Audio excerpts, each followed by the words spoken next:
Hello friends, welcome to my channel Vasudeva ಕುಟುಂಬದ ನಾಳಿನ ಸಂಚಿಕೆಯಲ್ಲಿ ಏನಾಗುತ್ತೆ ಅಂತ ನೋಡೋಣ. ಸಂಚಿಕೆ ಆರಂಭದಲ್ಲೇ ಹೈಲೈಟ್ಸ್ಗಳನ್ನ ಹೇಳ್ತೀನಿ. ಸೊ ಸಂಚಿಕೆ ಆರಂಭದಲ್ಲಿ ಈಗ ಸ್ವಾತಿ ಏನೋ ತವ್ರ ಮನೆಗೆ ಹೋದ್ಮೇಲೆ ಗೀತಾ ಏನೋ ಅವಳ ಮೇಲೆ ಪ್ರೀತಿ ಇರೋ ಥರ ಕರೆದಾದ್ಮೇಲೆ ಅವಳು ಮಾತಾಡ್ಸೋಕೆ ಹೋದಾಗ ಮತ್ತೆ ಅದೇ ಚಾಲಿನ ತೆಗಿತಾಳೆ. ಒಳಗಡೆ ಪ್ರೀತಿ ಇದ್ರೂ ತೋರಿಸ್ಕೊಳ್ಳಲ್ಲ. ಇನ್ನು ಸ್ವಾತಿ ಮತ್ತು ವಂಶಿ ನಡುವೆ ದೊಡ್ಡ ಯುದ್ಧನೇ ಆಗೋಗಿದೆ. ಸ್ವಾತಿ ಹೇಳ್ತಾ ಇದ್ದಾಳೆ, ನಾನು ನಿಜವಾಗ್ಲೂ ನೀವು ನನ್ನ ಮದುವೆ ಆಗಿದ್ದೀರಾ ಅಂತ. ಈ ಕಡೆ ವಂಶಿ ಹೇಳ್ತಿದ್ದಾರೆ, 2 ತಿಂಗಳಿಗೆ ಸೈನ್ ಹಾಕಿ ದೇವಸ್ಥಾನ ಮುಂದೆ ಮದುವೆ ಆಗಿದ್ದು ಮರ್ತೋಯ್ತಾ ಅಂತ. ನೀವು ಚೌಟ್ರಿಯಲ್ಲಿ ನನಗೆ ಕೊರಳಿಗೆ ತಾಳಿ ಕಟ್ಟಿದ್ದು ಮರ್ತೋಯ್ತಾ ಅಂತ ಸ್ವಾತಿ ಹೇಳ್ತಾ ಇದ್ದಾಳೆ. ಸೊ ಈ ಒಂದು ಸನ್ನಿವೇಶ ಎಲ್ಲಿಗೋಗಿ ಮುಗಿಯುತ್ತೆ? ಸ್ವಾತಿಗೆ ವಂಶಿ ಇಷ್ಟೊಂದೆಲ್ಲ ಇಷ್ಟ ಆಗಿದ್ದಾರಾ? ನೋಡೋಣ ಬನ್ನಿ ಸಂಚಿಕೆಯಲ್ಲಿ ಏನಾಗುತ್ತೆ ಅಂತ. ಸಂಚಿಕೆ ತುಂಬ ಚೆನ್ನಾಗಿದೆ. ವಿಡಿಯೋಗಳು ಇಷ್ಟ ಆದರೆ ಲೈಕ್ ಮಾಡಿ. ಸಂಚಿಕೆ ಆರಂಭದಲ್ಲಿ ಈ ಕಡೆ ಸ್ವಾತಿನ ಪ್ರೀತಿ ಬಂದು ಕರ್ಕೊಂಡು ಹೋಗೋಕೆ ಬರ್ತಾಳೆ. ಅಷ್ಟರಲ್ಲಿ ಅಜ್ಜಿ, ನೋಡು ಸ್ವಾತಿ, ಕಷ್ಟಗಳೆಲ್ಲ ಮುಗಿಯುತ್ತೆ, ಯಾವಾಗಲೂ ಕಷ್ಟಗಳೇ ಇರಲ್ಲ. ನಿನ್ನ ತವ್ರ ಮನೆಯವರು ಒಪ್ಕೋತಾರೆ. ನೀನು ತುಂಬ ಒಳ್ಳೆ ಹುಡುಗಿ, ಈ ರೀತಿ ಬೇಜಾರಲ್ಲಿ ಕುತ್ಕೋಬೇಡ ಅಂದಾಗ, ಇಲ್ಲ ಅಜ್ಜಿ, ನಾನು ಈ ಥರ ಬೇಜಾರಲ್ಲಿ ಕುತ್ಕೊಳ್ಳೋ ಹುಡುಗಿನೇ ಅಲ್ಲ, ನಾನು ಯಾವಾಗಲೂ ಖುಷಿಯಾಗೇ ಇರ್ತೀನಿ. ಆ ದೇವ್ರು ಎಷ್ಟು ಅಂತ ಕಷ್ಟ ಕೊಡ್ಬೋದು, ಒಂದಲ್ಲ ಒಂದಿನ ಖುಷಿ ಕೊಡಲೇಬೇಕಲ್ವಾ, ನಾನು ಯಾವಾಗಲೂ ಆ್ಯಕ್ಟಿವ್ ಆಗಿರೋ ಹುಡುಗಿ ಅಂತೇಳ್ಬಿಟ್ಟು ಸ್ವಾತಿ ಹೇಳ್ತಾ ಇರ್ತಾರೆ. ಅಷ್ಟರಲ್ಲಿ ಪ್ರೀತಿ ಬಂದು, ಅಕ್ಕ ಮನೆಗೆ ಬರಬೇಕಂತೆ ಅಮ್ಮ ಕರಿತಾ ಇದ್ದಾರೆ ಅಂದಾಗ, ನಾನು ಹೇಳಿಲ್ವಾ, ನೋಡ್ದ ಸ್ವಾತಿ, ಎಷ್ಟು ಬೇಗ ಆ ವಿಚಾರ ಆಗೋಯ್ತು, ಹೋಗು ಖುಷಿಯಾಗಿ ಹೋಗ್ಬಾ ಅಂತೇಳ್ಬಿಟ್ಟು ಅಜ್ಜಿ ಹೇಳ್ತಾರೆ. ಇನ್ನೂ ಸರಿ ಅಜ್ಜಿ ಅಂತೇಳ್ಬಿಟ್ಟು ಸ್ವಾತಿ ಮನೆಗೆ ಬರ್ತಾಳೆ. ಸ್ವಾತಿ ಮನೆಗೆ ಬರೋ ಅಷ್ಟರಲ್ಲಿ ಈ ಕಡೆ ನಮ್ಮ ವಂಶಿಯವರು ಆಫೀಸಲ್ಲಿ ಇಂಟರ್ವ್ಯೂ ಮಾಡ್ತಾ ಇರ್ತಾರೆ ಕೆಲವೊಂದಷ್ಟು ಹುಡುಗಿರಿಗೆ. ತುಂಬ ಚೆನ್ನಾಗಿದೆ ನಿಮ್ಮ ಪ್ರೊಫೈಲ್, ನಾಳೆ ಬನ್ನಿ ಜಾಯ್ನ್ ಆಗಿ ಅಂತೇಳಿ. ಇಲ್ಲಿ ಈ ಅಜಯ್ ಇರ್ತಾನಲ್ಲ, ಇವನು, ಅಲ್ಲ ಬ್ರೋ, ನೀನು ಏನೋ ಬಿಸ್ನೆಸ್ ಏನೋ ಮಾಡ್ತಾ ಇದೆಯಾ, ಬರೀ ನೀನು ಬರೋ ಒಂದು ಕಾಸ್ಟ್ ಏನಿದೆ ಅಮೌಂಟ್ ಅದನ್ನೇ ನೋಡ್ತಾ ಇದೆಯಾ, ನೀನು ಅಲ್ಲಿಂದ ರಾ ಮೆಟೀರಿಯಲ್ನ ತರಿಸ್ಕೊಳ್ಳೋದು, ಅಲ್ಲಿಂದ ಚೆನ್ನೈಯಿಂದ ಬೆಂಗಳೂರಿಗೆ ಬಂದು ಎಷ್ಟೊಂದೆಲ್ಲ ಟೈಮ್ ವೇಸ್ಟು.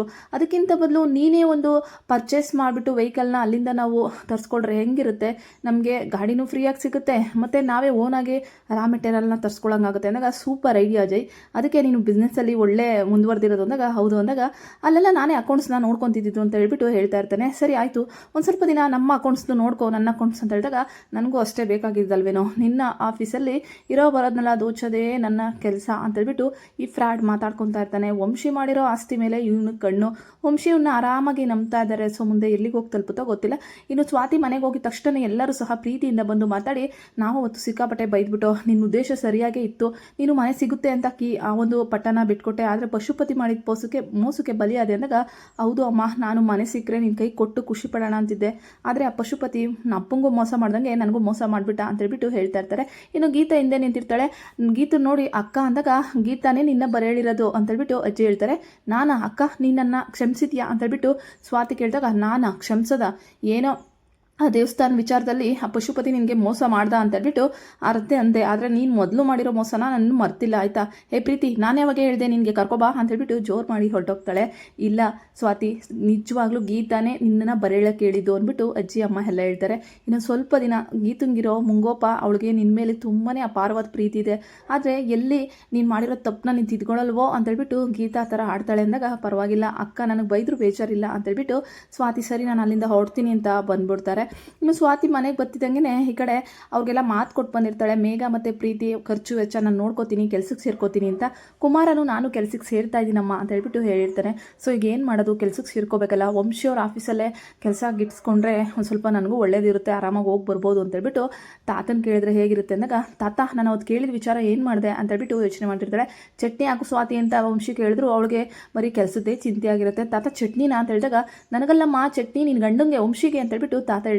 ತಾತ ನಾವು ಅವತ್ತು ಕೇಳಿದ ವಿಚಾರ ಏನು ಮಾಡಿದ್ರಿಂದಾಗ, ಓ ಅದಾ, ಚಪಾತಿಗೆ ಆಲೂಗಡ್ಡೆ ಪಲ್ಯ ಮಾಡಿಸು ಅಂತ ನಿಮ್ಮ ಅಜ್ಜಿಗೆ ಹೇಳಿದ್ದೆ, ಅವಳು ಇದೇನೋ ತರಕಾರಿ ಕೂಟ್ ಮಾಡಿಸಿದಾಳೆ ಅಂದಾಗ, ತಾತ ಅದಲ್ಲ ಅಂದಾಗ, ಮತ್ತೇನಮ್ಮ, ಅದೇ ನನ್ನ ಕೆಲಸದ ವಿಚಾರ ಅಂದಾಗ, ಓ ಕೆಲಸನ, ನಿನಗೆ ಯಾಕೆ ಬೇಕು ಸ್ವಾತಿ ಕೆಲಸ, ಮನೇಲಿ ಆರಾಮಾಗಿರು ಅಂದಾಗ, ಇಲ್ಲ ತಾತ ನಂಗೆ ಕೆಲಸ ಬೇಕೇ ಬೇಕು, ನನ್ನ ಕುಟುಂಬದವರು ತುಂಬ ಕಷ್ಟದಲ್ಲಿದ್ದಾರೆ ಅಂದಾಗ, ಹೌದಾ ಸರಿ ಸ್ವಾತಿ, ವಂಶಿ ನಿನ್ನ ಆಫೀಸಲ್ಲೇ ಒಂದು ಕೆಲಸ ಕೊಟ್ಬಿಡೋ ಸ್ವಾತಿಗೆ ಅಂದಾಗ, ಹಂಗೆಲ್ಲ ಆಗಲ್ಲ, ಅದಕ್ಕೆಲ್ಲ ತುಂಬ ಜಾಸ್ತಿ ಓದಿರಬೇಕು, ಮತ್ತು ಅದಕ್ಕೆ ರೂಲ್ಸ್ ರೆಗ್ಯುಲೇಷನ್ ಎಲ್ಲನೂ ಇರುತ್ತೆ ಅಂತೇಳ್ಬಿಟ್ಟು ಈ ವಂಶಿ ಹೇಳ್ತಾ ಇರ್ತಾರೆ.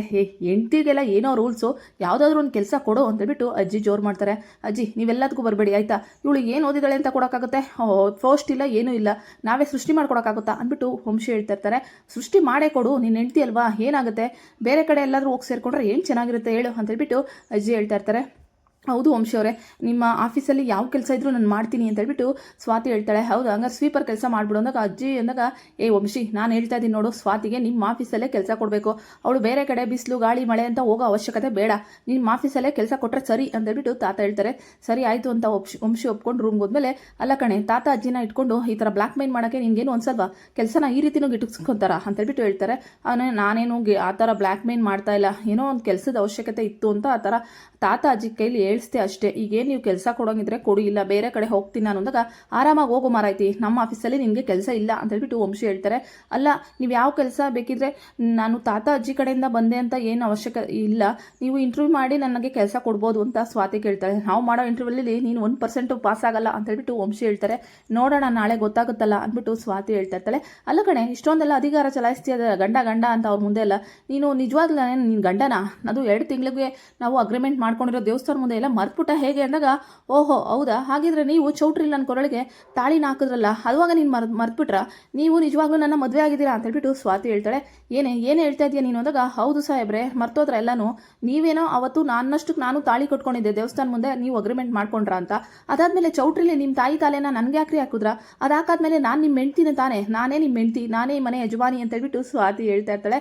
ಓಹೋ, ಇಲ್ಲಿವರೆಗೂ ಮುಂದ್ಬಿಡ್ಬಿಟ್ಟೇನೆ, ಕುಳ್ಳಿ ಇಷ್ಟೊಂದೆಲ್ಲ ಈಗ ತಗೋಬೇಡ ಆಯ್ತಾ, ನಾನು ಇನ್ನ ಮದುವೆ ಆಗಿಲ್ಲ ಅಂದಾಗ, ನೋಡಿ ವಂಶಿಯವರೇ, ಶಾಸ್ತ್ರಬದ್ಧವಾಗಿ ಎಲ್ಲರ ಮುಂದೆನೂ ಚೌಟ್ರಿಯಲ್ಲಿ ನೀವು ನನ್ನ ಕೊರಳಿಗೆ ತಾಳಿ ಹಾಕಿದ್ದೀರಾ. ಸೊ ತಾಳಿ ಹಾಕಾದ್ಮೇಲೆ ನಾನು ನಿಮ್ಮ ಹೆಂಡ್ತಿ, ನೀವು ನನ್ನ ಗಂಡ ಆಗೋಗಿದ್ದೀವಿ. ಇದು ಬಿಟ್ಟು ಇದು 2 ತಿಂಗಳು ಕಾಂಟ್ರಾಕ್ಟ್ ಅದೆಲ್ಲ ಏನೂ ಇಲ್ಲ ಅಂತ ಹೇಳ್ಬಿಟ್ಟು ಸ್ವಾತಿ ಹೇಳ್ತಾ ಇದ್ದಾಳೆ. ಈಗ ಸ್ವಾತಿ ಮನಸ್ಸಲ್ಲಿ ಇರೋ ಸತ್ಯ ಏನು ಅಂದರೆ, ವಂಶಿನ ಸ್ವಾತಿ ತುಂಬಾ ಇಷ್ಟಪಡ್ತಾ ಇದ್ದಾಳೆ. ವಂಶಿಯವರ ಗುಣ ಅದೆಲ್ಲನೂ ಸಹ ಸ್ವಾತಿಗೆ ಇಷ್ಟ ಆಗೇನೆ ಇದು ಕಾಂಟ್ರಾಕ್ಟ್ ಮದುವೆನೇ ಅಲ್ಲ, ನೀವು ನನ್ನ ಕೊರಳಿಗೆ ತಾಳಿ ಕಟ್ಟಿದ್ದೀರಾ, ನಾನು ಇದೇ ಮನೇಲಿ ಇರ್ತೀನಿ, ಇದೇ ಮನೇಲಿ ಮಹಾರಾಣಿ ಥರ ಮೆರಿತೀನಿ ಅಂತ ಹೇಳ್ಬಿಟ್ಟು ಸ್ವಾತಿ ಹೇಳ್ತಾ ಇರ್ತಾಳೆ. ಏನೇ ಕುಳ್ಳಿ ಇಷ್ಟೊಂದೆಲ್ಲ ಮುಂದುವರೆದ್ಬಿಟ್ಟ, ಹಂಗಿದ್ರೆ ನಮ್ದು 2 ತಿಂಗಳು ಕಾಂಟ್ರಾಕ್ಟ್ ಮದುವೆ ಎಲ್ಲ ಸುಳ್ಳ ಅಂದಾಗ, ಹೌದು ಮತ್ತೆ ನಾನೇನೋ ಅದಕ್ಕೆ ಒಪ್ಕೊಂಡು ನನ್ನಷ್ಟಕ್ಕೆ ನಾನೇ ತಾಳಿ ಕಟ್ಕೊಂಡಿದ್ದೆ, ನೀವೇ ತಾನೇ ಅದನ್ನು ಚೇಂಜ್ ಮಾಡಿದ್ದು ಅಂದಾಗ, ಚೇಂಜ್ ಮಾಡ್ದ ಅಂದಾಗ, ಹೌದು ನಿಮ್ಮ ಅಜ್ಜಿ ತಾತಿ ಮಾತಿಗೆ ನೀವು ಕಟ್ಟಿಬಿದ್ದು ನಿಮ್ಮ ತಾಯಿ ತಾಳಿನ ನನ್ನ ಕೊರಳಿಗೆ ಹಾಕಿದ್ರಲ್ಲ, ಅಲ್ಲಿಗೆ ಮದುವೆ ಮುಗ್ದೋಯ್ತು ಅಂದ್ಬಿಟ್ಟು ಸ್ವಾತಿ ಹೇಳ್ತಾ ಇರ್ತಾಳೆ. ಓಹೋ, ಏನು ನನಗೇನೋ ಅನಿಸ್ತಾ ಇದೆ, ನೀನೇನೋ ಪ್ಲ್ಯಾನ್ ಮಾಡಿ ನಮ್ಮ ಮನೇಲೆ ಪರ್ಮನೆಂಟಾಗಿ ನನ್ನ ಹೆಂಡ್ತಿಯಾಗಿ ಉಳಿಬೇಕು ಅಂದ್ಕೊಂಡಿದ್ದೆ ಅಂದಾಗ, ಹೌದು ಮತ್ತೆ ಅದನ್ನು ಬಾಯಿ ಬಿಟ್ಟು ಬೇರೆ ಹೇಳಬೇಕಾ ಅಂತ ಹೇಳ್ಬಿಟ್ಟು ಸ್ವಾತಿ ಹೇಳ್ತಾಳೆ. ಕುಳ್ಳಿ ಇಷ್ಟೊಂದೆಲ್ಲ ಪ್ಲ್ಯಾನ್ ಮಾಡ್ಕೊಂಡಿದ್ಯಾ, ನಿನಗೆ ಗ್ಯಾರಂಟಿ ಕೆಲಸ ಸಿಗಲ್ಲ ಅಂದಾಗ, ನೋಡಿ ವಂಶಿಯವರೇ, ಅದಕ್ಕೂ ಇದಕ್ಕೂ ಟ್ಯಾಲಿ ಮಾಡಬೇಡಿ, ನಾನು ಆಫೀಸ್ಗೆ ಬರ್ತೀನಿ, ಅದಕ್ಕೆ ಎಲ್ಲ ತಯಾರಿ ಮಾಡ್ಕೋತಾ ಇದ್ದೀನಿ ಅಂದಾಗ, ಸರಿ ಬೆಳಗ್ಗೆ ಬಂದು ನೆಲೆಲ್ಲ ಒರೆಸಿ ಕಾಫಿ ಟೀ ಮಾಡ್ಕೊಟ್ಬಿಡು ನಮ್ಮ ಕಂಪ್ನಿಲಿ ಅಂದಾಗ, ನೋಡಿ ಹಾಡ್ಕೋಬೇಡಿ, ಕೆಲಸ ಅಂದರೆ ಎಲ್ಲನೂ ಒಂದೇನೆ ಅಂದಾಗ, ಸರಿ ಆಯಿತು, ನಾಳೆ ಇಂಟರ್ವ್ಯೂಲಲ್ಲಿ ನಿನ್ನ ಬಂಡವಾಳ ಗೊತ್ತಾಗುತ್ತೆ ಅಂತ ವಂಶಿ ಹೇಳ್ತಾ ಇರ್ತಾರೆ. ಸ್ವಾತಿ ಮನಸ್ಸಲ್ಲಿರೋ ಪ್ರೀತಿನ ವಂಶಿಗೇನೋ ಹೇಳಿದಾಳೆ, ಆದರೆ ವಂಶಿ ಅರ್ಥ ಮಾಡಿಕೊಂಡು ಸ್ವಾತಿನ ಇಷ್ಟಪಡ್ತಾರ, ಒಳಗೊಳಗೆ ತುಂಬಾ ಇಷ್ಟ ಇರುತ್ತೆ ವಂಶಿಯವ್ರಿಗೆ, ಆದರೆ ಮೇಲೆ ಹೇಳ್ಕೊತಾ ಇಲ್ಲ. ಮತ್ತು ಸ್ವಾತಿಗೆ ಮಾತ್ರ ವಂಶಿ ಕಂಡ್ರೆ ತುಂಬಾ ಇಷ್ಟ, ಅದಕ್ಕಾಗಿ ಇಷ್ಟೊಂದೆಲ್ಲ ವಾದ ಮಾಡ್ತಾ ಇದ್ದಾರೆ. ನೋಡೋಣ ಆಫೀಸಲ್ಲಿ ಇವರಿಬ್ರು ಕಿತ್ತಾಟ ಜಗಳಾಟ ಹೆಂಗಿರುತ್ತೆ ಅಂತ. ವಂಶಿ ಸ್ವಾತಿ ಗೆಲ್ತಾಳ ವಂಶಿ ಮುಂದೆ. ವಿಡಿಯೋ ಇಷ್ಟ